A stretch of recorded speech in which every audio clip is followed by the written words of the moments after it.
Impact Hub Stockholm. We're so happy that you guys are here, to the audience, to our panelists, and our whole staff, and you that you're seeing us online. We just want to give a quick introduction because Impact Mornings is the first morning event that we're arranging here at Impact Hub Stockholm, and we're so happy that we finally have it and have you guys here to be part of this event series where we are highlighting the impact-driven companies that are part of the Impact Hub Stockholm network, and the people behind it, the fantastic people behind it that are doing great things for both people and planet.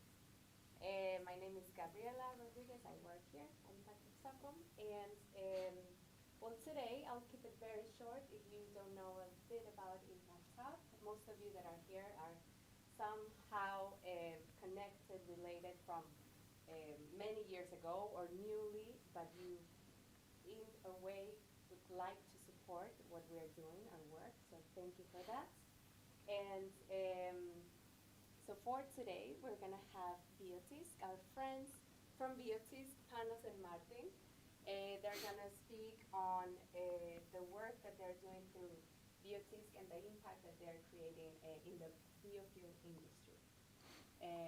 So please give them a warm welcome. And we're going to have a quick presentation, an overview about the work that they do, and we can open the floor for a couple of questions afterwards. Thank you for joining us.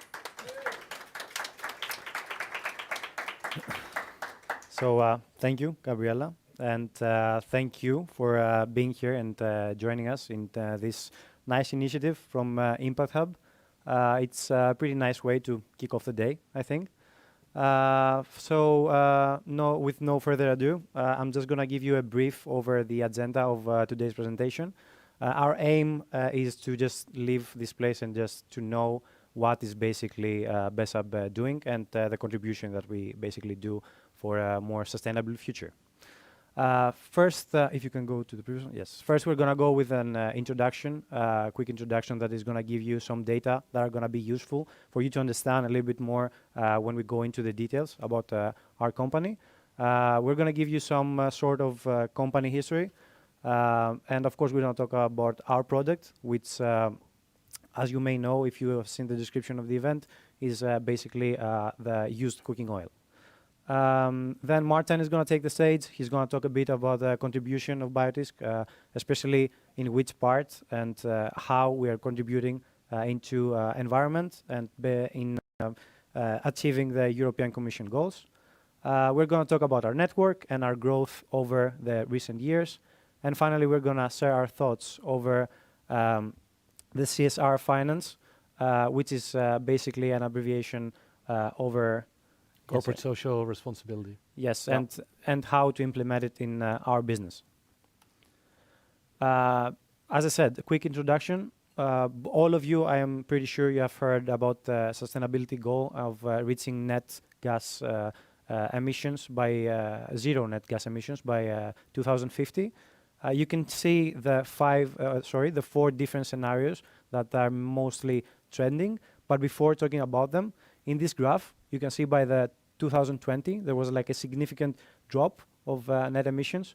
However, in 2021, we kind of hit a record over the gas emissions, which was 6% increase over the 2020. And it is accounted around to 36 billion tons of CO2 emitted, which are pretty a lot. So talking about the scenarios and starting from the year 2021, some of the projections are for the stated policy scenario. As you can see, there are no much change happening. And this is basically because of the scenario is not taking into account governments agreeing or having any goals regarding the decrease of the emissions. However, we have the announced pledges scenario, in which scenario governments and countries have been taking into account the sustainability goals that they have already committed to doing by 2030, and also some of them that they have stated that they will do to reach the net zero scenario. And finally, we have the two last ones, which are the most ambitious ones. In these ones, we assume that all the countries are going to work together into a more sustainable future. They're going to basically follow the key sustainability development goals, as you may know, and eventually, and the Paris Agreement targets, and eventually, if everything go right, for the most ambitious part scenario, to reach the net zero emissions by 2050, which is a bit too ambitious, but I think that just going somewhere between the two scenarios, we're definitely going down through the years. And talking about policies and agreements, we know basically that since countries are going towards it, it also affects, and it is a really big goal for companies and investors in general. So we have some examples. In the States, on the right, you can see a graph. Until 2018, we have a total investment over assets. Really, you can see the increment like over 2018. It's around like 12,000 like billion dollars, and you can, and this is mostly due to the ESG incorporation. And ESG stands for environmental, social, and corporation governance, which is like an approach that means that companies and corporations are heading into more social goals over the goals that they have to basically maximizing their profits for their shareholder. And of course, the shareholder advocacy, which leverages the basically the help me on this one. Social? Yeah, the social, the shareholder advocacy, where basically, individuals that they own shares in company, that they are they are publicly selling their trades. They are basically affecting the companies and the corporations, and they try to shift the companies into a more ESG environment from within. And this is from the States, and also in the other hand, you have the European Commission, which it has doing a lot of incentives, and we have the Renewable Energy Directive, which is mostly talking about the renewables and the fuels that are directed straightly to our company. And you can see that there is a goal by there was a goal by 2020 to reach a consumption of renewable fuels and to have the consumption of energy sector to be 20%. And this has been extended to reach 32% by 2030. And to make it a little bit more narrowed down to the transport section, you can see that even though there was no sub-target in the 2020 derivative, we, EU, achieved 10.2% energy consumption in transport, where we had 1.6 in 2004, so it is kind of a big change. And looking at this, EU actually set a sub-target for the extension to everyone reach the 14% minimum energy consumption to road and rail transport. So explaining all the above, you can understand a little bit where our company stands for, our role, and basically the importance of what we're doing to achieve everything stated before. Of course, another sector that is directly connected to us, and of course the commodity that we are using, is the waste. And waste management is one of the key factors for our company to have a successful business. This is like a pyramid scheme that I'm pretty sure most of you all know. Of course, to have like waste management, the highest impact is to prevent waste. However, in our case, the company lies more into the recycle section. So our commodity, used cooking oil, we recycle it in a sense of producing biodiesel out of it, and by that we reduce emissions and we recover the energy from the waste. So explaining all the above, I have just set like a good base for you to understand the importance, as I said, and why everything we do is basically in the end acceptable and pretty needed actually for reaching the goals that all the EU has set for reaching a more sustainable future. As I promised, a little bit talk about the company history. I couldn't basically skip, and I couldn't not start by presenting you the founder of the company. His name is Tarek, or the legend, as we call him in our company, among other names. And he has been born in Syria. He has been graduating, he has a bachelor in aerospace engineering. You can think that it's not that relevant to the industry that we're working in. By that time, I would agree, even though now used cooking oil is actually used to produce biofuels for the aviation industry as well. In 2015, he moved to Sweden. I guess Swedish culture inspired him, and he created this company. And currently, he has moved to the Netherlands, where he lives permanently. And right now, I believe that he is spending his day somewhere in Mallorca doing jet ski. So yeah, before when I said that it's a good way to kick off the day, I definitely wasn't speaking about his day. Yeah, so just some of the crucial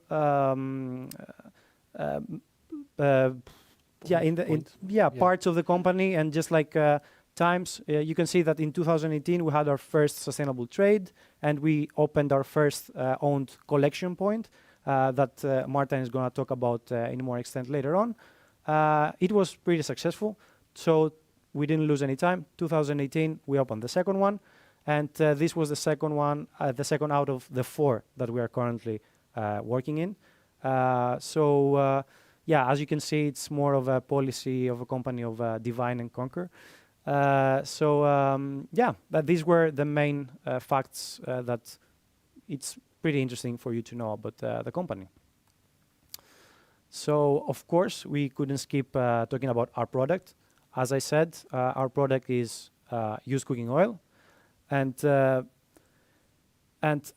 besides the most commonly used, as it was explained, to produce biodiesel, there are other various applications.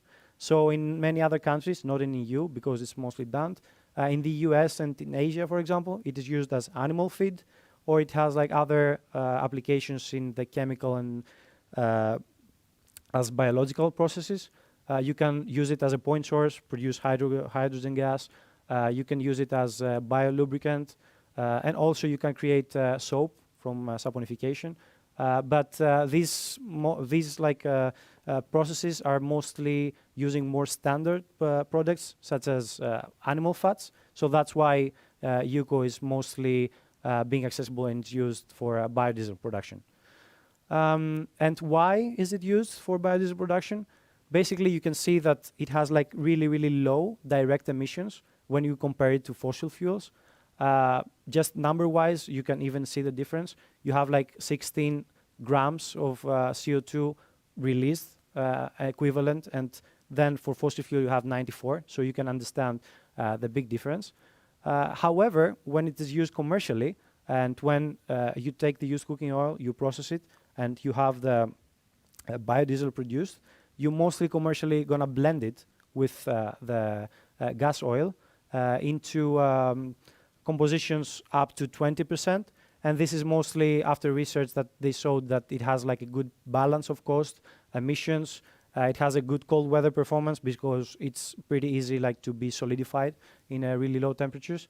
And it is compatible with the current equipment and the engines. Also, it can be act as a solvent for the engine of the car. And a good question would be, okay, so it has a huge direct emissions, lower direct emissions than fossil fuel, so why don't we just use it 100%? Well, this cannot be used due to, as I said, engine compatibility. So you can just not take biodiesel produced from vegetable oil and just pour it inside the engine 100% and it works. So if all the automobile industry, maybe sometime, but this is not easy to do. But yeah, so that's why the blending and the 20%. And speaking about used cooking oil, biodiesel can be produced from different feedstocks. So it's good to just like compare a bit and understand like why use cooking oil and not going into other materials. In the graph, you can see first of all the increment of the biodiesel production over the years, and you can see the proportion of each other feedstock over the used cooking oil. So we have rapeseed oil, palm oil, soy oil, or sunflower oil. Well, the UCO is considered more of a feedstock that is more sustainable, and it's called advanced, basically. And it's called advanced because it is derived from a feedstock that is not used for, it's not edible. So comparing to the other feedstock, it doesn't have direct competition with the food industry, which is a big deal right now. And also, due to regulations that I explained before, the countries and all the companies that they're trying to reach their goals over sustainability, using feedstocks like that, it is counting twice as points.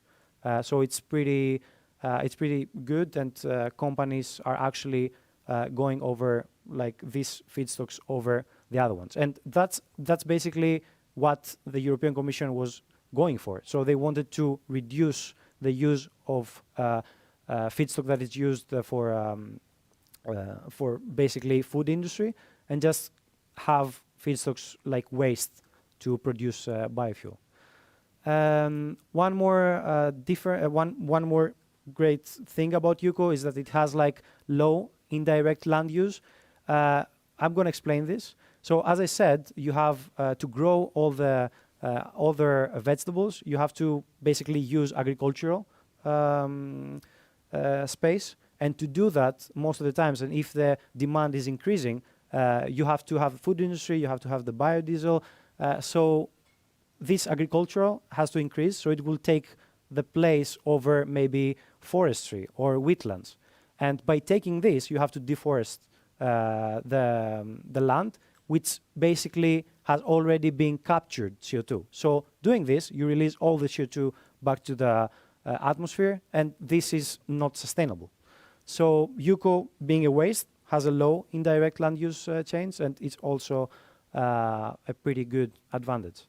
But I mean, in life, you always have advantages, you always have disadvantages, and some of the disadvantages with the increasing demand, you can have some low sustainable availability, and if the price and the value of UCO increases and becomes more than the virgin oil, then you can have possible fraud where people would mix edible virgin oil with the used cooking oil, which is pretty hard to track, by the way, due to the specifications and the chemical basically components. Speaking about the demand and the supply, I'm just going to show you in this graph. We have the demand of 2019. You can see that it is mostly for road transport, and it is close to 2.8 million tons. This is referred inside the EU, by the way. It is approximately 90% of the total EU biodiesel consumption, as I showed you previously. And also you can see that supply-wise, Europe is actually getting more than half of it from imported material, and mainly it's Asia. You can see that projections show that the demand is going to increase a lot, and this is mostly because of the technological advancement, and because this process, as I said, is pretty economically feasible. And of course, we have the integration into other transportation modes. We don't have only road. As I said, we now have some aviation fuel, and we're going to have like shipping as well, derived from used cooking oil.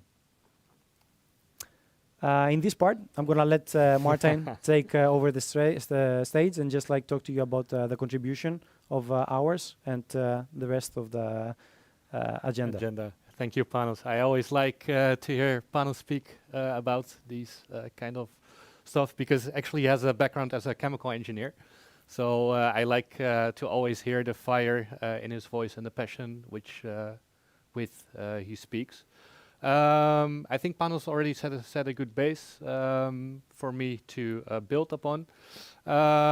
So basically what you see here is a pie chart where waste vegetable oils have comparable effects as with petroleum when disposed improperly. When disposed improperly, it's actually more dangerous than CO2 released in the air, and it actually has a pretty good effect on climate change, negative effect that is. Also, when you pollute it within the land, it causes pollution in land, and that basically leads to oxygen depletion. For the water, it consumes the oxygen levels, and that basically results in an oxygen deficiency, which is really bad for the wildlife living in the water environment. If we go to the next slide, we can see some benefits from collecting the waste oil, the vegetable waste oil, and some benefits. So benefit from collecting is basically reducing the wastewater management and the reuse of waste material instead of primary resources. And then that ties in nicely to the waste hierarchy Panos briefly presented earlier. The benefits from using the UCO in biodiesel is basically that the greenhouse gas emissions have a reduction of up to 83% when compared to fossil fuels. It has the highest savings of fossil resources among all biofuels. So if we go to the next slide, Panos talked a lot about how the EU incentivizes and basically stimulates the collection of used cooking oil, and that there are a lot of directives.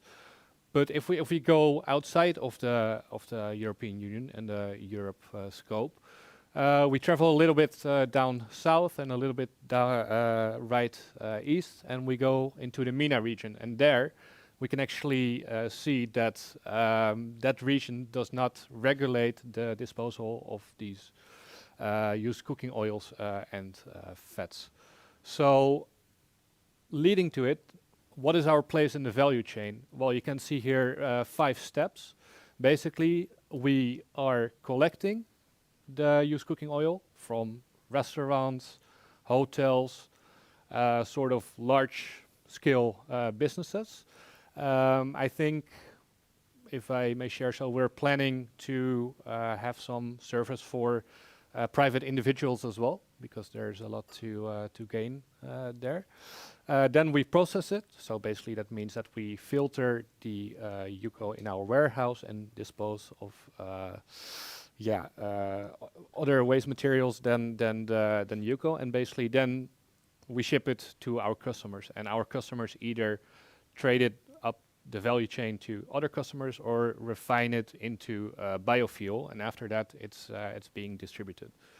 So I want to talk a little bit about BESAB, or Biotisk Energier Sweden AB, where it stands for, the network and the growth we have seen. So as I said before, we looked at the MENA region. So that means that we have collection points in Kuwait, Saudi Arabia, and Egypt, where Egypt we have a joint venture with our Italian partner.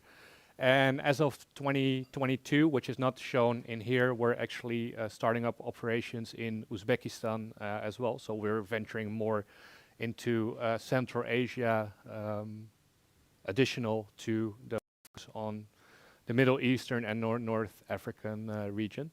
So the subsidiaries, as I said, Egypt, Saudi, Kuwait, and Uzbekistan. It's basically a brief overview when they were founded. Panos has mentioned it in the company history as well, but I think it's always nice to see it in this form. So we currently have 4, and we're always venturing to open up more collection points in different countries. So here we see yeah, a picture of how the collection points look like. On the top left, you basically see a filtration unit in which the UCO or used cooking oil gets filtered. It's been, to take a step back, it's been delivered to us into it by barrels. Ah, And on the down left, you could actually see the trucks which we collect the barrels. So this is just a short overview of our operations, where we're active, and when we establish the operations. I think it's fun to see a little bit more financial material, in the sense that we have experienced yeah, a rapid net turnover. Me, myself, I joined part-time in 2021 and have been full-time with this company in January. And I can't say anything else than that with the day-to-day operations, it's been a roller coaster. And I think over the years that definitely shows in the graph on the left, because the net turnover just grew. And on the right side, you can actually see how much we have collected among the different subsidiaries. So Egypt is our most established and yeah, biggest operation point, which makes sense because it has been in effect a long time. And Saudi follows, and then Kuwait is the lowest because we've just been recently opened operations in 2021. So having said that, I already mentioned earlier that it's such a roller coaster on the day-to-day operations. Me, myself, I'm in charge of the finances and everything that has to do with tracking and tracing the money for, among others, the VAT declaration. I want to say that a year ago, I was just in a university, and yeah, reflecting on that, when the Impact Hub team asked us to do this presentation and talk a little bit about the impact yeah, we think we have, or we have. From my side, I'm an accounting guy. Within university, you're always, or most recently, you have some courses in corporate sustainable responsibility and the ESG considerations. So we all know it's pretty important, right? It's there, it's being taught in university. But I basically want to compare it with the day-to-day operations between university and the actual working life. So on the top left, you see what CSR is, according to a definition coined by Renneboog and Liang. I think it's rather like a sort of distant overview if you look at a company overall. I would say from my position, I would like it to be a business practice where from internal initiatives and policies, you form your CSR policies. And I believe that CSR, it should complement economic and financial views, which makes sense, but you're dealing with numbers, data, money, and stuff like that, it can be easy to forget that these kind of numbers exist. Because basically, when I made this slide, I basically don't want it to be an entire PR operation for our company. I also want to do some reflection from my side, because I mean, it cannot be always positive. There has to be like good impact, and there also are negatives with that. So on the right side for you, I just put a little bit of reflection from my part. I mean, we're considered sustainable because the product is sustainable, and that's verified along the supply chain with something called the ICC. What is it? The ICC? Certificate. Certification, which basically checks if you're doing all the right steps along the value chain. So for us, that's the collection, processing, and shipment. But I mean, there's much more outside of that, I feel. And for me, what impact can I make in my role? Because I deal with the finances, and my title is the financial director. I can actually come up with policies and stuff like that, because it has to come from within the company. So I listed just a few points. So, for example, eco-friendly office and traveling policies. So we have established operations in the Netherlands, and so it's basically based in Rotterdam. We have hired some people that live outside of Rotterdam, and where the transportation connections are not that ideal, I would say. So they would need a car. So one difference we can make by policy-wise is just leasing only non-internal combustion engine cars, which is basically the benzene and the gas cars. Also, stimulation of public transportation is always good, and I am happy to say that at least for Stockholm, it's an amazing network, and it's really convenient.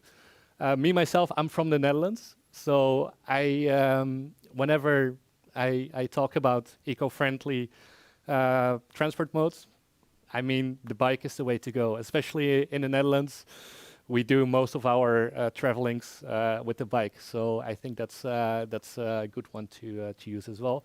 Here in Stockholm, it's a bit more hilly, and the weather is a little bit more shaky. So I'm still getting used to the hills or mountains, in my view, because the Netherlands is pretty flat. But it's good to take the bike, and it's good for your health as well. Yeah, I would always strive towards transparency. So CSR, you don't only do it with yourself; you do it with all the stakeholders. So with your shareholders, with your employees, with your suppliers, and basically we have to do it together, because otherwise it's going to be a bit more difficult. From my side, I can start with the development of non-financial measures for reporting.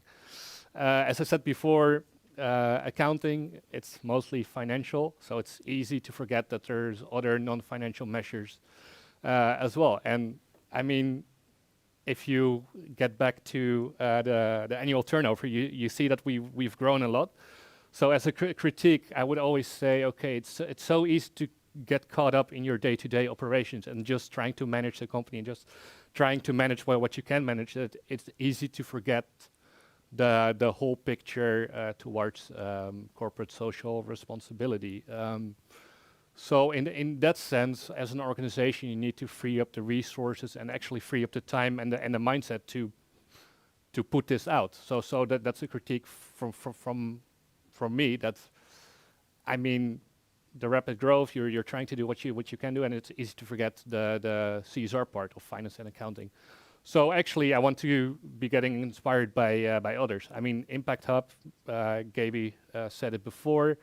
They've just won an award for best co-working space in the startups in the Nordics, and actually the goal they carry out is a quite noble one and a quite necessary one.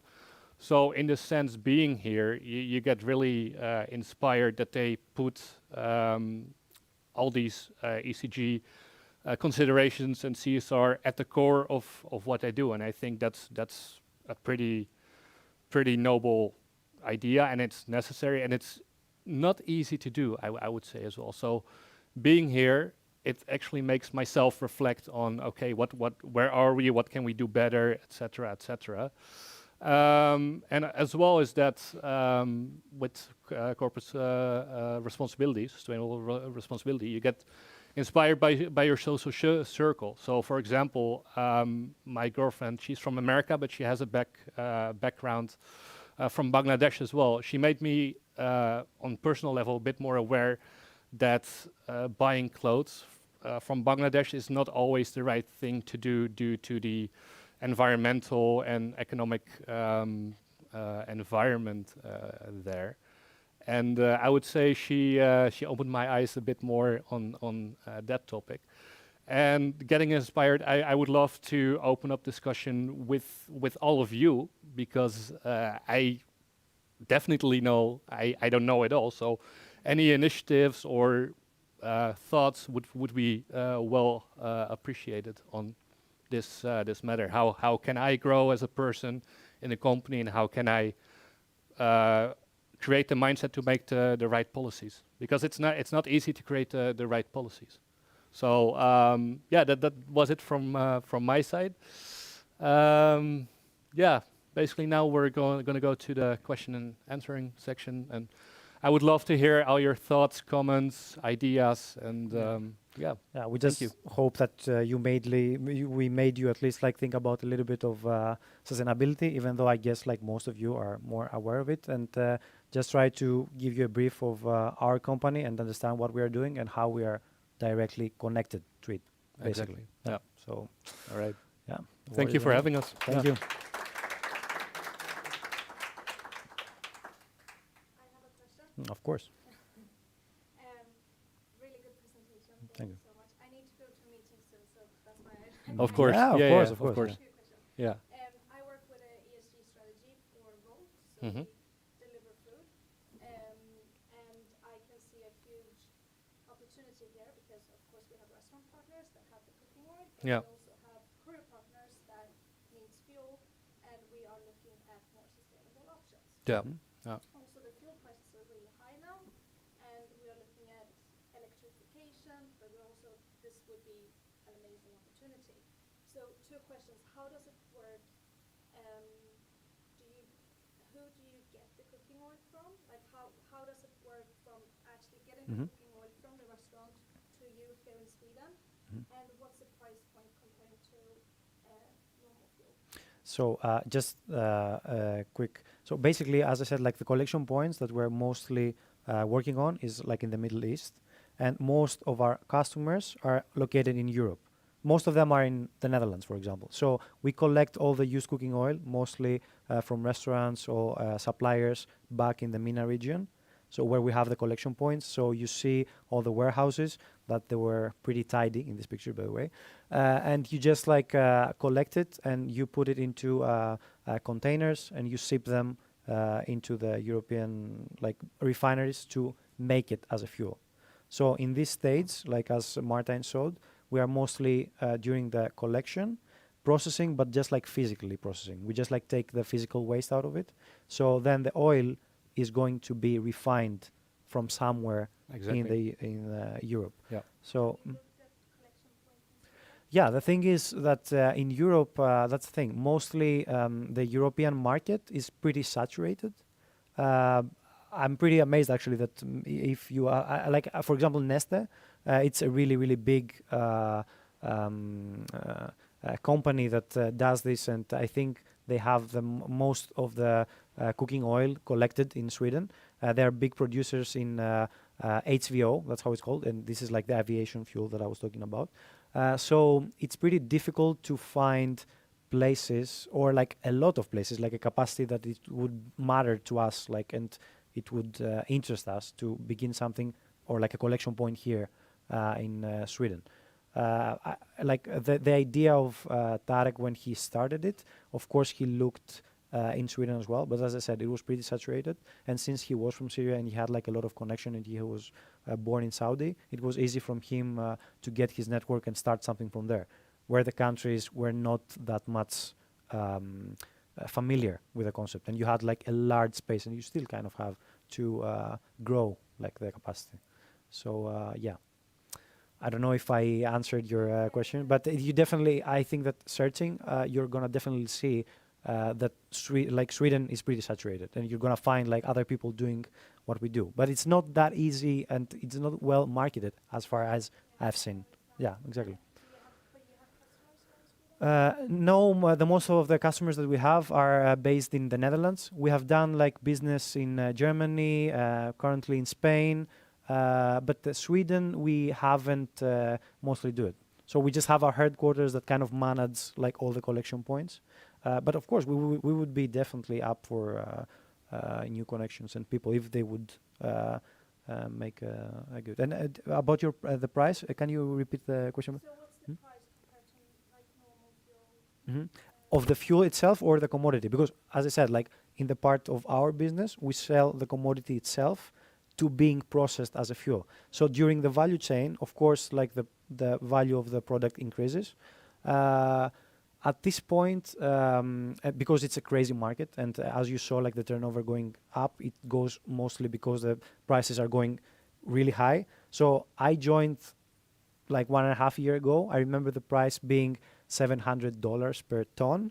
Right now, it's like 1,800 or something dollars per ton. Yeah, So it's a crazy. I mean, you have the increment of the product itself, but of course you have increment in other like costs as well, like logistics and stuff. But I'm just comparing the cost of the product, just to give you like a Yeah, so like the final product.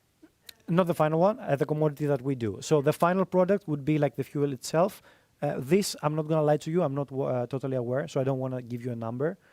Because, as I said, it's a crazy market and it changes like right away. So this I wouldn't know exactly, but I could search easily and let you know if you want. If it's also cheaper than The gas oil, you mean? Yeah, of course. Yeah, and Yeah. it's like with the prices now and Yeah, the yeah, of course. geopolitical Of course, situation, of course. Yeah. Yeah, you have a huge benefit. of course. Yeah. Yeah, but the thing, as I said before, is that this is mixed always with gas oil, because you cannot like the proportion, you cannot throw more, because the engines is made to deal with gas oil.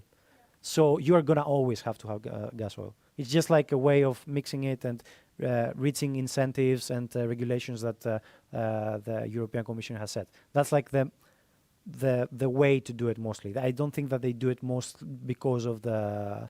I mean, in the end, of course, it's gonna affect your costs. So. Exactly. Yeah, exactly. Yeah, I hope I answer your question. Thank you. Yeah. I have a question. Thank you for good presentation. I'm wondering, you are collecting in countries which have some problems with human rights Mhm. and corruption. How do you work to mitigate that risk within your company? Yeah, basically, we always try to. Yeah, I guess we have technical issues, I guess. You repeat the question, I think, because you have Yeah, sure. So basically, your question was mitigating all the risks in the countries that we operate regarding human rights and corruption. corruption, right? Yeah. Yeah, of course. Yeah, we always try to implement our culture, our policies in these countries, of course, with respect of their culture and whatever they do. Because, you know, as you said, like in the MENA region, they have their culture, which is pretty strong. But I think that from what I've seen, they really like and they see a company being out of Europe, and they respect. So having our policies being established then and there, and try to adjust everything, we would I would definitely say that for our sake at least, we always try our labor there, everyone regarding from the worker in the warehouse to the manager of the warehouse, to be able and express themselves. And we have like a lot of people just to hear out the problems of every employee. And I think that we always try to keep the environment of the warehouse, because you are working with a commodity that it's a waste in the end. We always try to follow all the regulations. That's the way to mitigate all the things that you just asked. Yeah. Thank you.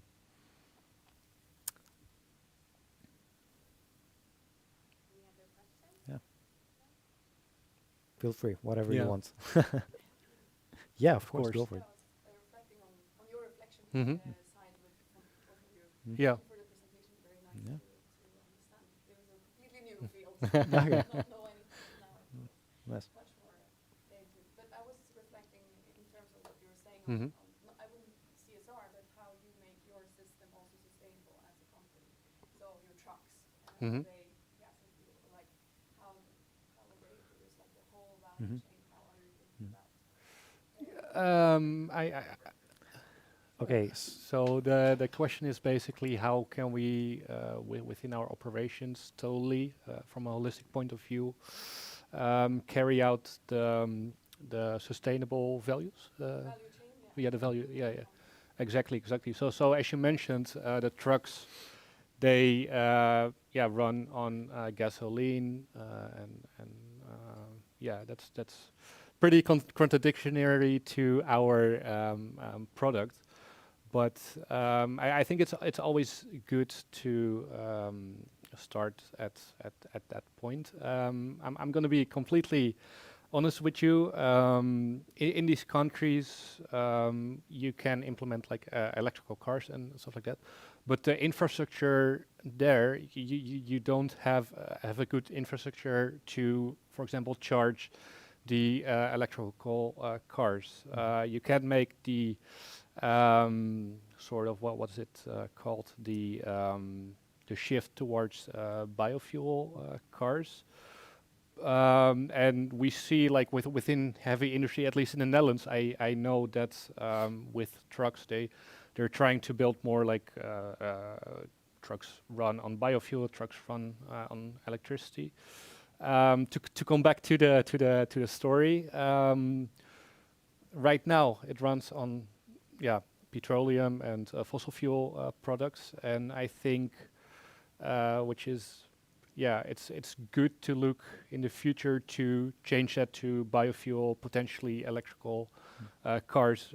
Just like I said, we're not there yet, and just to add on this one, I think that also there is room, for example, like where you have your heat, like in your warehouse, you can use maybe some of your products, like to use because, as I said, like you have different applications. There is room for all that stuff. Exactly. But just to answer your question about the whole value chain and how it's certified, as Martin has said before, basically, all our business is kind of controlled and affected by a certificate that we have that is called like ISSC.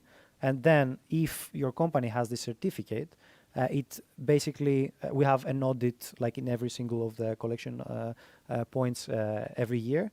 And it certifies you being a collector or being someone that you do everything according to all the sustainable ways of delivering the product. So the product itself is sustainable, and then they keep track of every of the transportation as well that you do. So they will ask you what is in the end like the total amount of emissions that you have emitted through all the way of the value chain of getting your collection, of using the trucks. So in the end, they are aware of it, and having a system like that, it's definitely worth it, and it definitely reduces like the CO2 into the entire value chain. It's not that we just do it, we just say it, and in the end, if you just sum everything up, it still like rises it. So having the certificate is kind of like making you understand and make you know that your work is actually leading somewhere. Yeah. Exactly, but there's always room for improvement, like you said. Yeah, you can use brought stuff to my attention. internally. Yeah, exactly. Yeah. I hope Did we answered your that question. yeah. Okay. Good. Yeah. Yeah. Any other questions, or feel free? One last question, anyone? Yeah, I have a question. Just a few days ago, a senior executive in HSBC, in responsible investment, he made a speech in the, I think in the conference held by Financial Times. Mm-hmm. He made a speech about, he said investors have worried too much about climate change. I wonder, as a guys in this circle, how do you make of it? And what kind of a message or the voice you think he represented in this kind of ESG environment? So the question is with regards to the financial or the executive from HSBC. Yeah. He coined his thoughts on a conference regarding environmental investment, and that investors have been put too much focus on climate change in a sense that they overrepresent the value of climate change with regards to investing. And now you would like to hear our thoughts because we are in the industry. On a personal basis, I would say, which is kind of an open door. We all know the importance of climate change. I earlier coined a definition about CSR and what it means. And from my point of view, or from my experience, my opinion is that okay, it's really really a sort of high level to look at investing. Okay, this is with regards to climate change, with regards to social corporate responsibility. To answer your questions, I don't necessarily think climate change is overrepresented in investment. What I think we need to worry about is that climate change itself within the investment kind of industry isn't becoming like a hollow definition. It's not becoming just some okay, this fund or this EFT or whatever is doing good for the environment, countering climate change, but you always need to look into the company in itself and see what the internal initiatives are and what comes from within and what they truly carry out to counter climate change and be good for the environment. So I know some American companies, they invest like 1.5% of their profits towards donations, which is a good cause. But I think also donations are like tax deducted in America. So then that begs the question, okay, they donate 1.5% of their profits towards a good cause, but what are their real intentions? So I think rather than climate change being overrepresented in investing, you should always look at the company itself and judge from a case-to-case basis, and then you can truly say, okay, is it overrepresented? Is the company, for example, just using it for their public image or not? Is that maybe answering your question, or would you like to have some more information? Because I think it's a really good question. To be honest. Yeah. And then the guy made the remarks actually got suspended. So that's Okay. Oh. Oh wow. Oh wow. Okay. Yeah. Mm. Yeah, That's unfortunate. And Yeah. All right. Thank you. Nice. Well, thank you. Thank you, guys. Thank you, for the public. Mhm. We need one more applause. Okay. Thank you. Thank you. Very inspiring. Thank you. Thank you. Same as Lynn mentioned, I was, okay, what exactly is the whole process?